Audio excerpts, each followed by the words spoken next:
आपने ट्रांसक्रिप्शन पढ़ा और ट्रांसक्रिप्शन के अंदर आपने पढ़ा कि डीएनए का टेम्पलेट स्ट्रैंड किस तरह से एमआरएनए का फॉर्मेशन करता है। डीएनए का 3' से 5' एड एमआरएनए का फॉर्मेशन करता है, ये एमआरएनए है। जैसे ए का आरएनए में एमआरएनए में कॉम्प्लीमेंट्री हो जाएगा यू, टी का ए, सी का जी और सी का जी, टी का हो जाएगा ए और ए का हो जाएगा यू। तो इस तरह से हमने एक डीएनए से ट्रांसक्रिप्शन के द्वारा एक एमआरएनए बना दिया। अब हम बात करें जेनेटिक कोड की। जेनेटिक कोड क्या होते हैं? देखिए, डीएनए में न्यूक्लियोटाइड का एक सीक्वेंस होता है, या हम कह सकते हैं नाइट्रोजन बेस पेयर का एक सीक्वेंस होता है, नाइट्रोजन बेसिस का सीक्वेंस होता है। जैसे एटीसी, सीटीए और इस तरह से आगे भी। तो ये एक नाइट्रोजन बेसिस का एक स्पेसिफिक सीक्वेंस है और इस नाइट्रोजन बेसिस के सीक्वेंस में प्रोटीन के फॉर्मेशन की एक इंफॉर्मेशन छिपी हुई है। इसे ही इन्हें ही जेनेटिक कोड कहते हैं। या हम कह सकते हैं कि डीएनए के वे सीक्वेंस जो प्रोटीन फॉर्मेशन की इंफॉर्मेशन रखते हैं, डीएनए के वे सीक्वेंस एटीसी, ये सीक्वेंस डीएनए के वे सीक्वेंस जो प्रोटीन फॉर्मेशन की इंफॉर्मेशन रखते हैं, उन्हें जेनेटिक कोड कहते हैं। उसके बाद बात आती है कोडोन की। कोडोन क्या होते हैं? देखिए, एमआरएनए में न्यूक्लियोटाइड का वह सीक्वेंस या नाइट्रोजन बेस का वह सीक्वेंस जो अमीनो एसिड को संकेत देते हैं, क्लू करते हैं, कोडोन कहलाते हैं। जैसे एमआरएनए के अंदर नाइट्रोजन बेसिस का ये सीक्वेंस है UAG GAU, ये एक सीक्वेंस है। तो ये सीक्वेंस कोडोन कहलाता है। ये सीक्वेंस जो होता है वो अमीनो एसिड को क्लू करता है। ये 3 का होता है। जो कोडोन होते हैं, एक कोडोन के अंदर 3 बेस होते हैं नाइट्रोजन के, 3 क्षारक होते हैं नाइट्रोजन के, जैसे UAG GAU। तो ये कोडोन कहलाते हैं, समझे? और कई बार क्वेश्चन आ जाता है कि कोडोन हमेशा ट्रिपलेट ही क्यों होते हैं? जैसे ये ट्रिपलेट है, ये भी ट्रिपलेट है, कोडोन ट्रिपलेट ही क्यों होते हैं? देखिए, कोडोन ट्रिपलेट ही होते हैं और कोडोन ट्रिपलेट होंगे तभी ये 20 अमीनो एसिड को क्लू देंगे, वरना ये ट्रिपलेट नहीं होंगे तो 20 अमीनो एसिड को क्लू नहीं कर सकते। इसके रीजन में आपको बताता हूं कि कोडोन ट्रिपलेट क्यों होते हैं। ये क्वेश्चन कई बार पूछ लिया जाता है। देखिए, एमआरएनए के अंदर कुल 4 प्रकार के नाइट्रोजन बेसिस होते हैं। AUCG एमआरएनए के अंदर 4 प्रकार के न्यूक्लियोटाइड या नाइट्रोजन बेस होते हैं। देखिए, यदि एक कोडोन के अंदर एक ही कोड को रखा जाए, एक ही नाइट्रोजन को रखा जाए, एक ही नाइट्रोजन बेस को रखा जाए, जैसे मैं ए कोड के अंदर एक ही नाइट्रोजन बेस को रखता हूं, ए को इस कोडोन में रख दिया, यू को इस कोडोन में रख दिया, सी को इस कोडोन में रख दिया, तो जी को इस कोडोन में रख दिया। हमारे पास कुल टोटल 4 कोडोन ही बनेंगे और 4 कोडोन 20 अमीनो एसिड को कोड करने के लिए पर्याप्त नहीं है, इनफ नहीं है, क्योंकि इस नेचर के अंदर 20 टाइप के अमीनो एसिड होते हैं। अमीनो एसिड तो बहुत सारे होते हैं प्लांट के अंदर और एनिमल्स के अंदर, लेकिन उनके फंक्शन अभी ज्ञात नहीं है। तो जो ज्ञात फंक्शन है वो 20 टाइप के अमीनो एसिड है। तो मैं ये कह रहा था कि एक कोडोन के अंदर यदि एक ही नाइट्रोजन बेस को रखा जाए तो कुल टोटल कितने कोड बनेंगे? 4 कोडोन, सॉरी टोटल कुल कोडोन कितने बनेंगे? 4 कोडोन बनेंगे और 4 कोडोन 20 अमीनो एसिड को कोड नहीं कर सकते। अब हम यदि बात करें कि एक कोडोन के अंदर यदि 2 वर्ड्स का कॉम्बिनेशन रखा जाए, नाइट्रोजन बेसिस 4 होते हैं, इन नाइट्रोजन बेसिस का यानी कि एक कोडोन के अंदर यदि 2 नाइट्रोजन बेस रखे जाएं तो 16 ही कोडोन बनेंगे और 16 कोडोन 20 अमीनो एसिड को कोड करने के लिए काफ़ी नहीं है। जैसे हम एक कोडोन के अंदर यदि 2 नाइट्रोजन बेस लें तो फिर 16 ही कोडोन बनेंगे और 16 कोडोन 20 अमीनो एसिड को कोड नहीं कर सकते। जैसे ए के साथ कॉम्बिनेशन करा, ये एक कोडोन बन गया। ए को फिर यू के साथ हमने कंबाइन किया, ये दूसरा कोडोन बन गया। फिर ए को हमने सी के साथ कंबाइन किया, ये तीसरा कोडोन बन गया। और फिर ए को हमने जी के साथ कंबाइन किया तो ये चौथा कोडोन बन गया। और फिर यू को हम ए के साथ कंबाइन करेंगे तो एक कोडोन और बन जाएगा। यू को हम यू के साथ कोडोन यू बन जाएगा। इस तरह से टोटल 16 ही कोडोन बनेंगे और 16 कोडोन 20 अमीनो एसिड को कोड नहीं कर सकते। अब हम ट्रिपलेट कोडोन बना के देखते हैं। ट्रिपलेट कोडोन कैसे बनाएंगे? देखिए, यदि हम एक कोडोन के अंदर 3 नाइट्रोजन बेस को रखे देखें, 3 कोड को रखे देखें, एक कोडोन के अंदर यदि हम 3 नाइट्रोजन बेस या 3 न्यूक्लियोटाइड को रख के देखें तो कुल कितने कोडोन बनेंगे?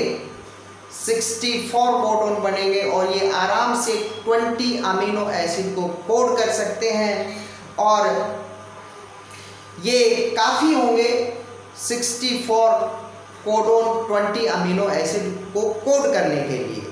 इसीलिए कोडोन हमेशा ट्रिपलेट होते हैं। जैसे देखिए, मैं आपको बना के दिखा देता हूँ।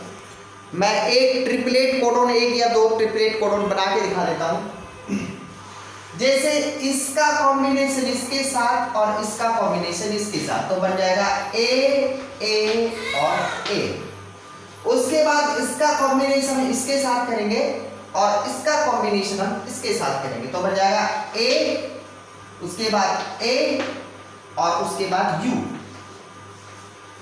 एक कोडोन बन गया, दूसरा कोडोन बन गया। उसके बाद इसका कॉम्बिनेशन इनके साथ और इसका कॉम्बिनेशन इस सी के साथ तो बन जाएगा ए सी।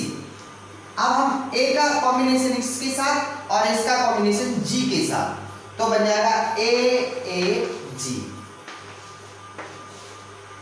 ये कोडोन बन गया।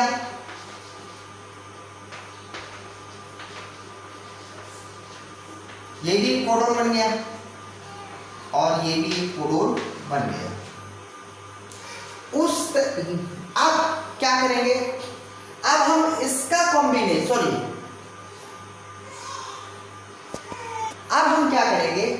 अब हम ए का कॉम्बिनेशन हमने यहाँ पर ए के साथ कराया था, अब हम ए का कॉम्बिनेशन कराएंगे यू के साथ और यू का फिर ए के साथ, फिर ए का यू के साथ, ए का यू के साथ और यू का फिर यू के साथ, फिर ए का यू के साथ और यू का फिर सी के साथ, फिर ए का यू के साथ और यू का फिर जी के साथ। उसी तरह से फिर U का A के साथ, फिर इस तरह से टोटल 64 कोडोन बन जाएंगे और ये 64 कोडोन जो है 20 अमीनो एसिड को कोड करने के लिए काफ़ी होंगे। इसीलिए ही जो कोडोन होते हैं वो ट्रिपलेट होते हैं। हम एक कोडोन के अंदर 3 नाइट्रोजन बेस को इंक्लूड करते हैं, इसलिए कोडोन क्या होते हैं? ट्रिपलेट होते हैं। चलो आगे भी मैं थोड़ा सा बता देता हूँ। जैसे U का भी कॉम्बिनेशन में बता देता हूँ। जैसे U का हम कराएंगे A के साथ और ये A इन चारों से एक एक बार कंबाइंड होगा। फिर हम कराएंगे यू का इस यू का इस ए के साथ करा दिया, ए चारों के साथ कंबाइंड होगा। फिर हम कराएंगे यू का इस यू के साथ, ए के बाद यू के साथ, फिर ये यू चारों से इन चारों से कंबाइंड होगा। तो टोटल 64 कोडोन बन जाएंगे। वो ट्रिपलेट होंगे और वो 20 अमीनो एसिड को कोड करने के लिए काफ़ी होंगे। आप फीचर आपको बता देते हैं जेनेटिक कोड की फीचर क्या है। तो सबसे पहले फीचर तो आपको ये पता ही होना चाहिए कि जो कोडोन होता है वो ट्रिपलेट होता है। जो कोडोन होता है वो ट्रिपलेट होता है, अर्थात एक कोड के अंदर 3 वर्ड होते हैं, समझे, 3 अल्फाबेट होती है, या हम कह सकते हैं 3 नाइट्रोजन बेस होते हैं। और इन 3 नाइट्रोजन बेस से के कॉम्बिनेशन से टोटल जो कोडोन बनते हैं वो बोलते हैं 64 कोडोन। और ये 64 कोडोन, इन 64 कोडोन में से 61 कोडोन जो होते हैं वो 20 अमीनो एसिड को कोड करते हैं। और बच के जो 3 बच गए 61 में, 64 में से जो 61 तो 20 अमीनो एसिड को कोड करते हैं, और जो 3 होते हैं वो स्टॉप कोडोन कहलाते हैं, वो किसी को भी कोड नहीं करते हैं। कोडोन स्पेसिफिक होते हैं। दूसरा फीचर ये है, पहला तो था कोडोन ट्रिपलेट होते हैं, और दूसरा है कोडोन स्पेसिफिक होते हैं। जैसे ये कोई कोडोन है CUA एक कोडोन है। ये कोडोन केवल ल्यूसीन अमीनो एसिड को ही कोड करेगा। ऐसा नहीं है कि CUA ल्यूसीन को, LEU है ये बच्चों, ऐसा नहीं होता कि CUA ये कोडोन ल्यूसीन अमीनो एसिड को भी कोड कर रहा है और सीरीन अमीनो एसिड को भी कोड कर रहा है और ये मिथियोनिन को भी कोड कर रहा है। ऐसा कभी भी नहीं होगा। कोडोन की एक खासियत होती है कि कोडोन स्पेसिफिक होते हैं और एक कोडोन केवल एक ही अमीनो एसिड को कोड करता है। जैसे ये कोडोन है तो ये केवल इस ही अमीनो एसिड को कोड करेगा। ऐसा नहीं होगा कि CUA कोडोन ल्यूसीन को भी कोड कर रहा है और सीरीन को भी कोड कर रहा है।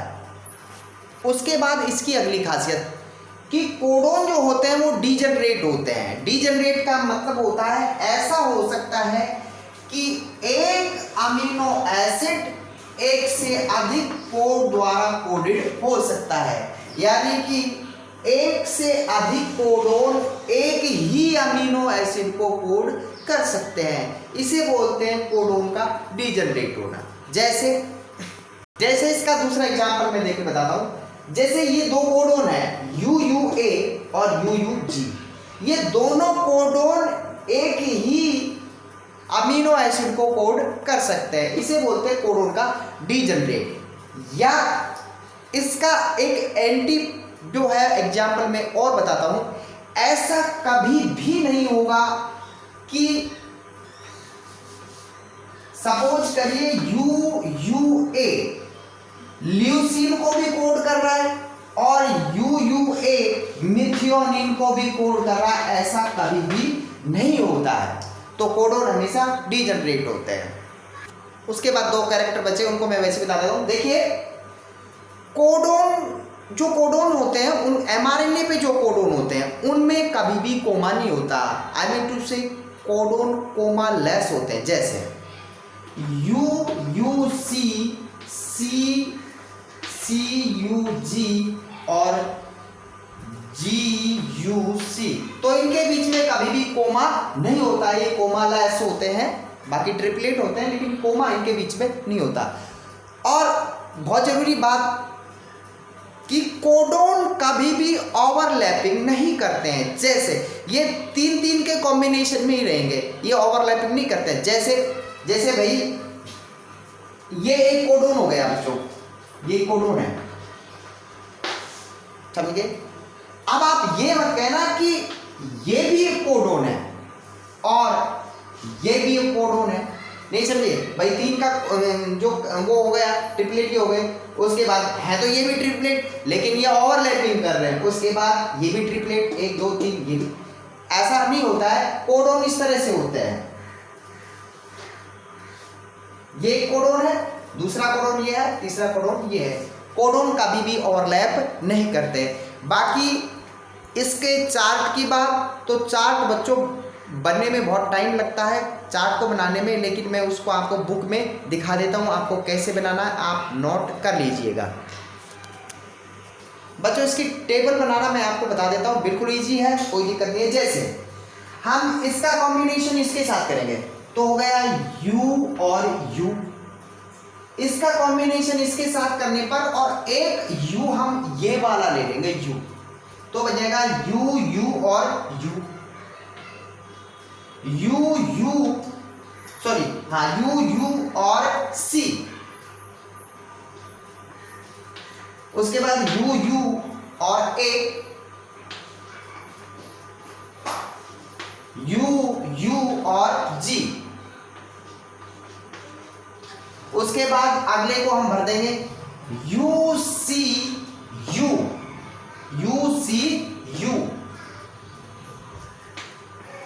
उसके बाद u c, उसके बाद u c a और u c g। इस तरह से हम इनको पूरे को कंप्लीट कर देंगे, समझे। उसके बाद देखिए जैसे अगर हमें ये करना है कंप्लीट तो क्या करेंगे, a u, इसका बॉक्स a u और u,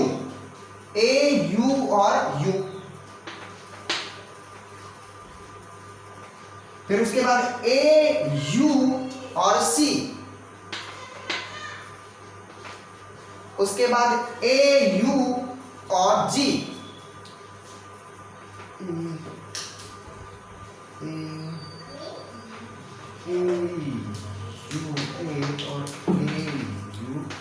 उसके बाद हम इसको भरेंगे, मान लीजिए इस बॉक्स को, तो क्या करेंगे a c u, a c c, a c a और a c g। इस तरह से हम जेनेटिक कोड की टेबल बना देंगे, इसको पूरे को फिल कर देंगे।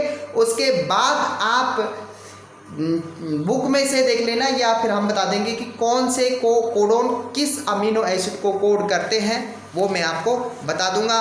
और 3 वो कोडोन भी मैं आपको बता ही देता हूँ, 3 वो कोडोन भी मैं बता ही देता हूँ जो किसी अमीनो एसिड को कोड नहीं करते, उनको नॉनसेंस, बकवास, डफर या हम कहें उनको हम स्टॉप कोडोन कहते हैं, समझ गए। वो किसी अमीनो एसिड को कोड नहीं करते।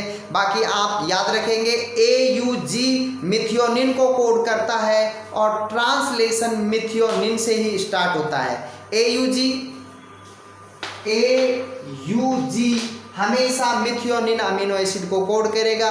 और उसके बाद आप देख लीजिए स्टॉप कोडोन, जो नॉनसेंस कोडोन के नाम से भी जानते हैं, इनको बकवास या डफर कोडोन के नाम से भी जानते हैं। ये किसी अमीनो एसिड को कोड नहीं करते, बल्कि ये जहां आ जाते हैं वहां ट्रांसलेशन रुक जाता है। इनको स्टॉप कोडोन इसीलिए कहा जाता है। जैसे UAA, UAG और UGA, तो ये 3 जो है वो स्टॉप कोडोन के नाम से इनको जाना जाता है, इन तीनों को, समझ गए। तो आज के वीडियो में आपको जो भी समझ में नहीं आया और मुझे बताएंगे और ये टेबल आप फिल कर लेंगे, मैंने तरीका बता दिया। धन्यवाद, नमस्कार। कमेंट बॉक्स में आप क्वेश्चन करके हमें बताइएगा, समझ गए। ओके।